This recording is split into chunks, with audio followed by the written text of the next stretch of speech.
இப்போ வந்து நெறைய பேசப்படுறது மஞ்சள், வேம்பு. இந்த மஞ்சளுக்கு, வேம்புக்கு தான் ஃபர்ஸ்ட் பேட்டன்ட்டே எடுத்தாங்க.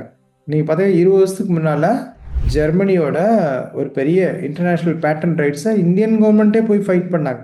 வேம்பும், மஞ்சளும் எங்களுக்கு உரித்தானது அப்படின்னு சொல்லி ஒரு நாடு ஃபைல் பண்ணி வச்சுக்கிட்டாங்க. இனிமேல் வேம்பு, மஞ்சள பத்தி யார் பேசினாலும் எங்களுக்கு பேட்டன்ட்ஸ் குடுக்கணும் அப்படின்ட்டாங்க. அவேர்னஸே இல்லாம இருந்தது. அதுக்கப்புறம் வந்தனா சிவான்னு ஒரு சுற்றுப்புற சூழல் ஆர்வலர் ஒரு மேடம் இருக்காங்க. ரொம்ப அற்புதமான பேச்சாளர். அ என்விரான்மென்டலிஸ்ட். நம்ம ஊர் மஞ்சள் பாருங்க, நம்ம ஊர் அ வேம்பு பாருங்க. அடுத்தவங்கலாம் காப்புரிமை வாங்கிட்டாங்க. இப்ப என்ன பண்றது? இப்படியே போச்சுன்னா என்ன ஆகப்போகுது? அப்படின்னு சொல்லி, அதுக்கப்புறம் கவர்ன்மெண்ட் வந்து ஒரு கமிட்டி போட்டு, ஒரு சர்வதேச நீதிமன்றம் வரையும் போய் பேட்டன்ட்ல போய் ஜெயிச்சாங்க. மூலிகைகள் வந்து பேட்டன்ட் பண்றது அப்படின்றத இந்தியாவுல ரெஸ்ட்ரிக்ஷன் பண்ணி வச்சிருக்காங்க. மரபுசார் சொத்து அப்படின்னு சொல்லி. அப்ப இங்க வந்து உணவா இருக்குது, அங்க மூலிகை. அதனால நம்ம உணவை பற்றி அதிகமாக தெரிந்து கொள்ளவும், அறியவும் வேண்டும்.